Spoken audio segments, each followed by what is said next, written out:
Se on moro. Nyt katsotaan pikkusen tätä uutuushankintaa, eli Fortson Dexter vuodelta 61. Ja pitäisi olla suhkot originelli kampe. Ei ole pilattu huonolla entisöinnillä, ei ole maalattu paskan päälle, vaan täysin alkuperäisessä kuosissa. Ja omaa silmää tää näyttää erittäin rujolta edelleenkin, mutta nyt kun loppupellit tätä koko ajan ajattelee, niin kun on suorapeltinen, ei ole lommonen, ei ole hakattu, niin tämä oikeasti alkaa olla ihan hyvänkin näköinen V.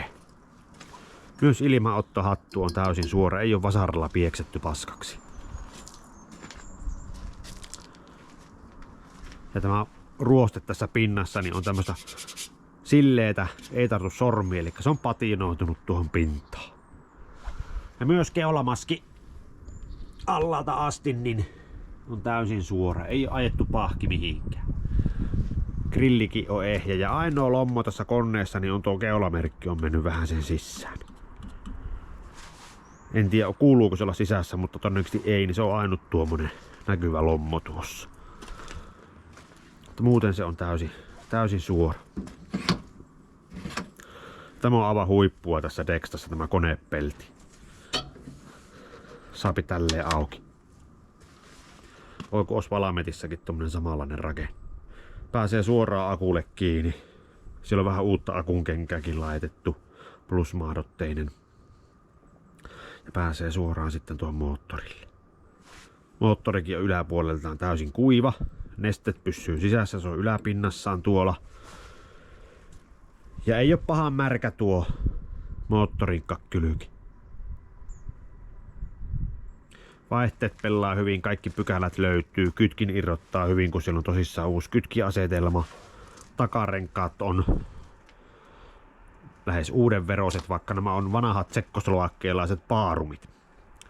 Mutta tosi hyvin pintaa edelleen, ne on vielä pehmeitä kumiakin kaiken lisäksi. Eikä ainuttakaan pykimää, eli se on seissyt katoksessa suurimman osa ajasta. Ja tämä traktori haluaa pienellä semmoisella 8 hehtaarin tilalla ja ilmeisesti jostakin 70-luvun alusta saakka, eli varsin pitkään ollut samassa paikassa ja ilmeisesti on huollettu, eli ei ole ihan pietty miten sattuu. Rasvanippoja on jonkun verran rasvattu. Eikä ole siis kolaroitu mihinkään. Moottorissakin oli öljyä ja vaihelaatikkoöljyä en ole vielä kahtonut. Semmonen vehe. Ja astinlauvat on tosissaan jouduttu vaihtamaan, että se on semmonen ainut niinku uudistus tässä. Ja ehkä nämä lokaasuojavalot on jouduttu joskus vaihtamaan, mutta niistä on jo alkanut nämä kumit haurastumaan, eli kyllä ne on jonkun aikaa nekin siinä jo ollut kiinni. Niin nuihin pitää uudet kumit tai linssit ainakin hommata. Niissä on vettä sisällä. Ja sitten tuntimittari, kierroslukumittari toimii ja tarinat on tarinoita. En tiedä pitääkö ne paikkansa, mutta huhupuheitten mukaan ja sen naapurin mukaan, missä tämä kone on ollut, niin tämä pitää tämän tuntimittari paikkaansa 6011 tuntia. Ja tuo pelaa tuo mittari. Kiekkamittari toimii, tuntimittari pyörii, niin en tiedä pitääkö tunnit paikkansa, mutta näin tarina kertoo, että siinä olisi oikeat tunnit tuossa mittarissa. Tajo kuntoinen, sillä pystyy siis ihan täysin ajamaan.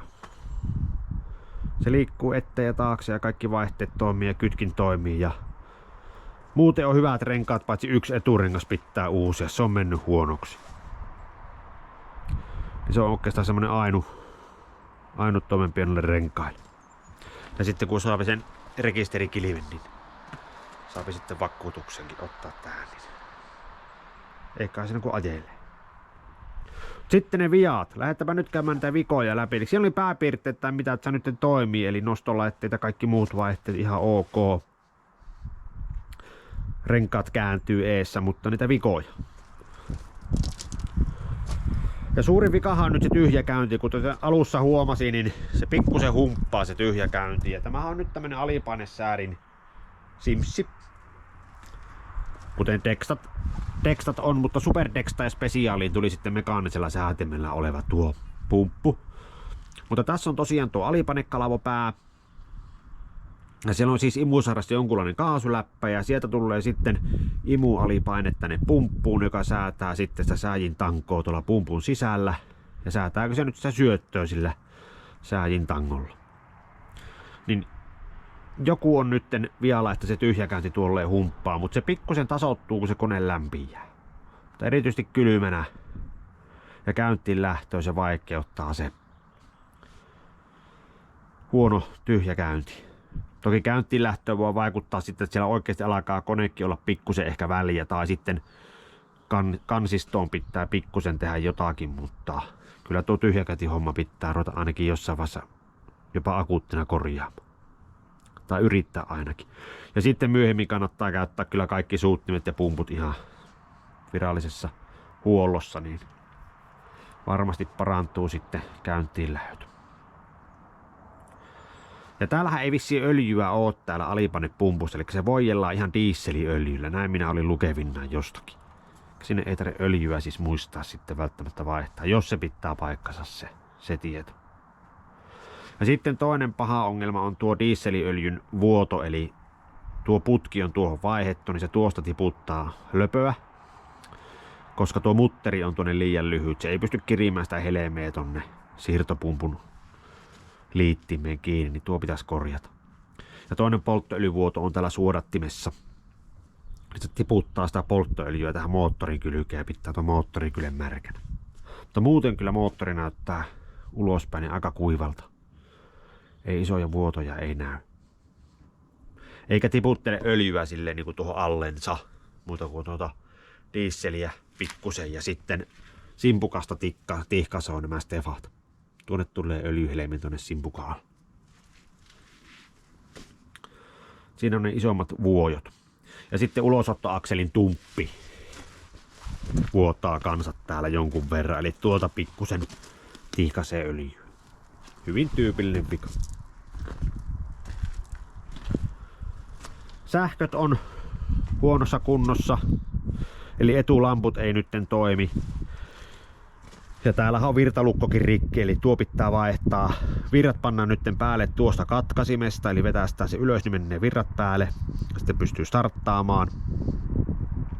Virtalukko uusiksi. Vilikkukytkin täällä. En tiedä miksi tässä on semmonen vilikkukytkin, mutta sekin oli aika huonossa kunnossa. Se ei toimi. Ja tässähän on liekki hehku, mutta tuo hehkun kytki on rikki. Eli hehku ei toimi. Lämpömittari on rikki, sillä on vettä sisällä, mutta myyjä antoi mulle tämmösen alkuperäisen näköisen Fahrenheit-mittarin matkaan, joten se on niinku jo olemassa. Merkkivalot toimii, latauksen merkkivalo, virrat päälle valo toimii. Mutta sitten täällä kaasuvivustossa on aika paha välyys. Täällä on 4-5 senttiä tämmöistä tyhjää klappia, niin tuo vaatii toimenpiteitä plus sitten se tyhjäkäynnin säätö kautta se alipanekalavo kaasuläppä vaatii toimenpiteitä. Ratti on aika huonossa kunnossa, eli tuo menee uusiksi. Mutta niitäkin sai kaupasta noita ratteja. Ja sitten yksi semmonen isompi vika on täällä. Kytkin polkimessa on hirviä välyys. Vaikka siellä rasvaa on ja rasvanippakin vissiin on, mutta sinne on päässyt tulemaan tuommoinen välyys. Alakuperäinen putki menee tuonne maha alle. Se näyttäisi vielä olevan ehjä, eli se ei ole ruostunut. Ainakaan en ole vielä löytänyt, että olisi ruostunut puhki. Se on hyvä, niin ei mene vesimoottori. Eikä ole konepellissä sitä reikää tuossa. Letkulämpäri on joskus pantu tuohon kiinni. Ja erittäin fiksusti on pantu tuo lämmittimen pistoke tänne konepellin alle piiloon, ja se on kiinnitetty vielä tähän kiinnikkeeseen kiinni. Ei ole tehty tähän konepelttiin reikiä. Tuo erittäin fiksusti laitettu tuo letkulämpärin pistoke. Akkukenkkääkin on tonne joskus vähän sen vaihdettu. Plusmaadottelen kampehan se on. Ja ohjaussimpukassa on kohtalaisen iso välyys, eli simpukkakin vaatii toimenpiteitä. Ja lokasuojat on muuten nätisti patinoitunut, silloin peilin varsinkin on tallessa. Mutta lokasuojat on ruostunut täältä kiinnikkeen kohdalta, varsinkin tää vasen puoli, niin aika rikki. Ja todennäköisesti tuo työkalukotelon taustakin on ruostunut tuolla jonnin verran. Siellä on jonkun verran jotain rosteksi maalia lyöty tuon. Niin tuon voi joutua ehkä vaihtamaan, mutta se on aika tukevasti vielä kiinni, että pitää katsoa mitä sille tekee, mutta pahan näköinenhän se on. Oikein puolen lokari on jonkun verran ruostunut, sitä on pikkusen korjattu, niin tuon pystyy ihan selvästi vielä pelastamaan. Tekee pienen ruostekorjauksen ja huoltomaalauksen sinne, niin se toimii. Ja vetokoukun tappi on katkenut joskus. Se pitää myös tutkia, pitääkö se hitsata paremmin. Sekin voi olla ihan kunnossa käytännössä nyttenkin. Ja sitten oikein puolen vetovarsi on mennyt tuolta rikki, niin siinä on lattarauta hitsattu tuonne alle. Tuon joutuu vaihtaa tuo vetovarri. Siinä on sitten tarvike. Nostovarsi on tuossa nostolaitteessa. Ja sitten lisää vähän niitä vikoja. Tosiaan laturi toimii, startti toimii, ne on alkuperäisiä. Mutta tässä on tämä tankostartti, eli vivustolla tanko kytkee tuolla startin solenoidien päälle. Niin tämä kumi on täällä jo antautunut, niin tuolla on huonot kontaktipinnat, eli sitä pitää pikkusen vähän niin kuin hakata sitä starttia, että se kytkee päälle, niin tuolta pitää tuo purkaa auki ja katsoa mitä sinne pitää tehdä. Jarrut on ihan hyvät, ne ottaa kiinni ja täällä ei ole välyksiä täällä jarrutangossa, se pelaa. Mutta käsijarru on täällä, tuolla on hammastanko, tuolla on käsijarru lukitusvipu, niin tuota on murtunut tuo lukitusvipu rikki. Se pitää korjata. Näistä vimpstaakkeleista ei myyjän kanssa ei saatu selvää mitä nämä vimpstaakkelit tässä tarkoittaa. Siinä on vaikka minkälaista vivustoa. Mutta nostolaite rupesi nostamaan pienellä viiveellä. Tosiaan vaihteet menee hyvin silmäänsä. Se oli niinku yllätys, että vaihteet löytyy ja ei pahasti kurahtele. Synkronointihan sillä ei tietenkään ole. Sähköt pitää rakentaa uusiksi, mutta ne kannattaa tehdä sitten kerralla kaikki, eli vaihtelee kaikki nämä hehkunpainikkeet ja virtalukot ja nuo vilikkokytkimet joutuu korjaamaan ja mittari vaihtelee. Se on mittarintikin on mekaaninen oma mittari, mutta kaikki nämä sähköt rakentelee sitten kerralla uusiksi.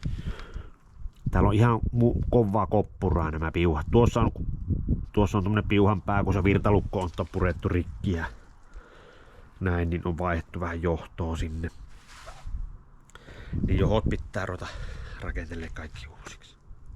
Kyllähän se vuodesta 61, niin kyllähän ne johot on jo hapertunut. Niin ne tekee kaikissa. Mutta ei siinä mitään, tämmönen Dexta tuli hommattua.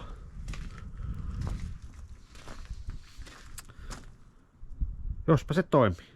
Ainakin tämän kesän ja ruvetaan ensi talvena pikkusen sitten korjailemaan lisää. Mutta ainoa ongelma on tosiaan, että saa sen kilven tonne keulaan. Ja sitten pitää tulla tyhjäkäynnille tehdä jotakin. Yksi eturengas pitää vaihtaa. Ja ratti pitää vaihtaa. Istuinpäälliset pitää ostaa. Niin oikeastaan ne investoinnit on nyt siinä, mitä tähän pitää tehdä korjaustoimenpiteenä. Ja tehdään ensi talvena pikkusen enemmän. Lämpömittarikin voidaan vaihtaa, kun se on kerta olemassa tuossa kesän mittaan. Niin pystyy lämpöjäkin sitten seurailemaan. Tuossa on jonkunlainen primeripumppu, mutta se jonkun verran liikkuu. Mä en tiedä toimiiko se, mutta ainakin se kumi on tuosta revennyt jo pois. Sen joutuu siihen uusimaan. Rajettankon päät menee uusiksi, sieltä on lähtenyt jo kumit kävelemään. Niissäkin jonkun verran rasvaa on, eli on tätä yritetty ainakin huoltaa jonkin verran ja ei ole ihan niin kuin ollut oma onnen nojassa. Vanteessakin on alkuperäinen maali kuulemma vielä päällä. Siinäpä se. Heittäkää kyssäreitä kommentteja ja saa heittää vinkkejä sitten noihin remontteihin, mitä kannattaa ruveta tekemään tälle. Mutta tänä kesänä mä yritän nyt tällä vaan niin kuin ajella mitä on tarve ja mulla on tarkoitus viedä tämä mökille puun ajun nyt. Koska mulla on se mönkiä edelleen rikki ja jos se mönkiä ei toimi, niin yritän vaikka tällä vettää sitä rankakärryä sitten sillä mökillä. Klapikonetta pystyy viemään tällä sitten sinne rantteelle ja semmoista. Tietäkin voi lannata nytten tällä, eli tämmöiseen mökkikäyttöön se nyt on menossa. Ja se oli se syy, miksi mä sitten ostin tämän hätänä summassa, kun se mönkiä meni rikki. Ja mulla oli pieni kutina, että mä haluaisin jonkun tämmösen Dextan ehkä hommata, niin sattu sopiva tämmönen suorapeltinen alkuperäinen yksilö kohdalle, niin se on sitten siinä. Katsotaan myykö se joskus sitten pois. Sitähän ei tiedä. Siinäpä se. Jatketaan. Saa heittää kommenttia. Se on moro.